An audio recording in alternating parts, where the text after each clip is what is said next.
You guys do a bunch of things in your day-to-day life, and you kind of push the envelope, stretch. We talked about Mr. Kokar in the other session, right? Get the juice out of the infrastructure that you have. So you guys push the envelope in your day-to-day jobs every day, and so maybe there's not a lot of value that I can add.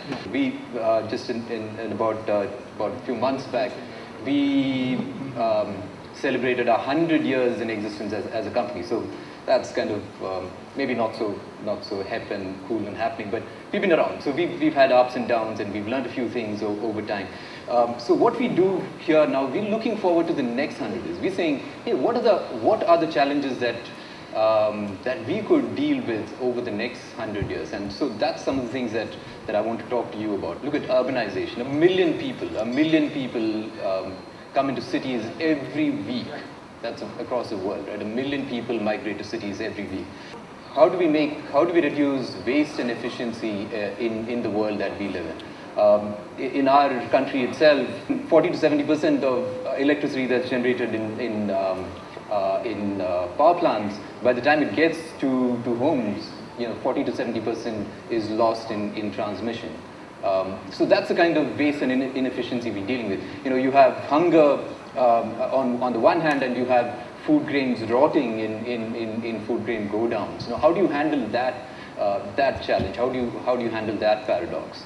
Let's talk about multiple sources of data that are now available. When we first started out doing computing, there were certain things that you took for granted. Now, the profusion, the proliferation of, you look at an average electrocardiogram, right?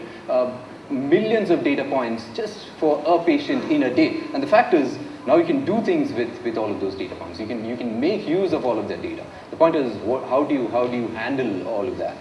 How do you solve a business process problem with technology? And that's what we've been exploring through all of these years. The whole idea of reduced instruction set computing, it's not just about technology, it's about how companies work today. The whole idea of what we call a globally integrated enterprise. The fundamental premise that we work on now is it doesn't matter where you are, it doesn't matter which office you are in, work flows to where it gets done best. I mean, that is the fundamental principle by which we work. So it doesn't matter geographical boundaries, business units, all of that is incidental. How do you serve your customer by getting work done where it gets done best? That's a concept that we had a pretty good hand in bringing to the market. So, and again, some of these other things, making the world work better. Even before equal opportunity employment was mandated by the government, a lot of these capabilities are things that go beyond just about inventing technology. Application of technology to further progress. That's what we've been about. One of the things that I want to talk about is we're working on making our cities intelligent. Not something that you would have associated with us maybe 5 years back. But today, some of the things that we're talking about, how do you deal with the urbanization thing that we talked about, right? If you look at India, by 2030, we think we will have about, the number I heard was about 590 million people in cities. That's the kind of populations that we'll have to deal with in cities. By that time, we think we will have about 68 cities in India with populations of 1 million or more.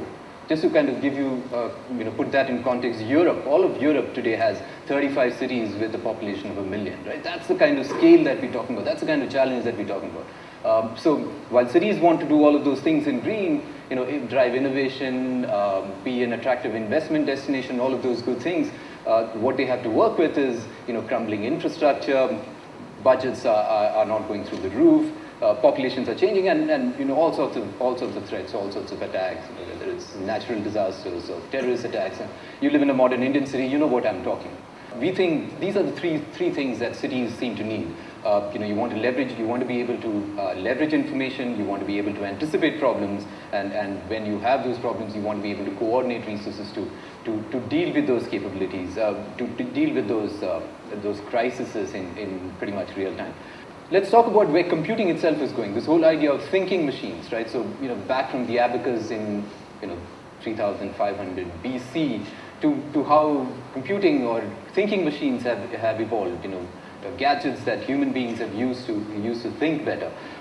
We played our part. Back in 1997, we built Deep Blue, which was the first computer that played a chess match against the reigning world champion and won.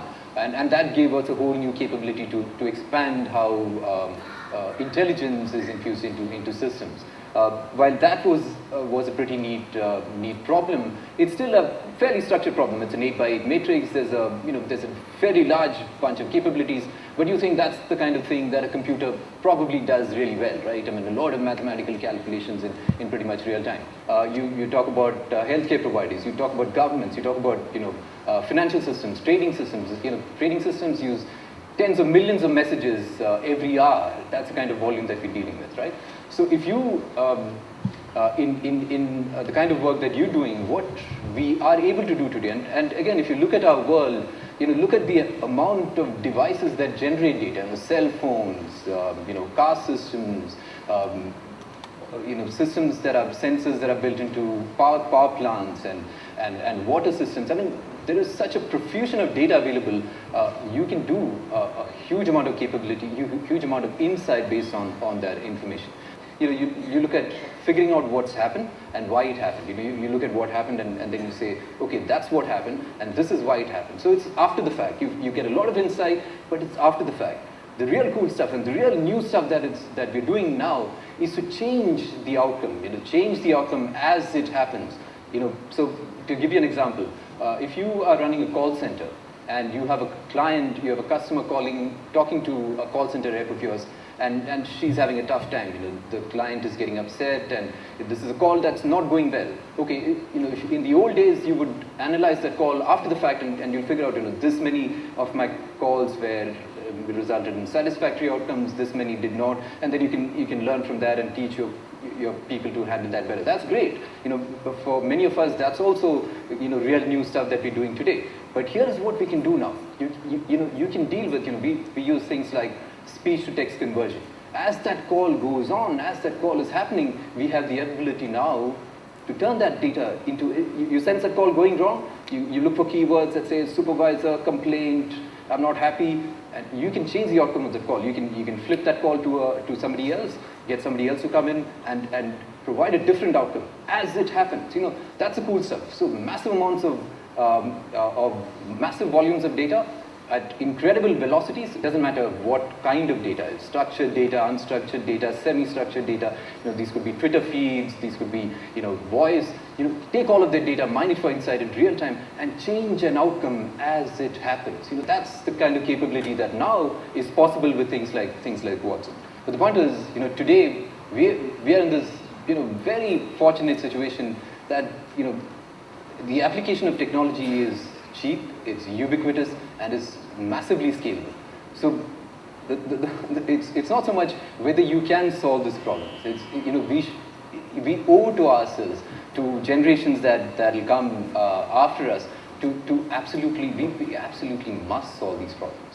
So the point is, what keeps you awake at 3 in the morning? What keeps your CMO awake at 3 in the morning? What's your CFO worry about? Give us those big, hairy, audacious problems, and we working with partners like HCL, together we can build a brand new, much better world. The capabilities are there, the possibilities are immense.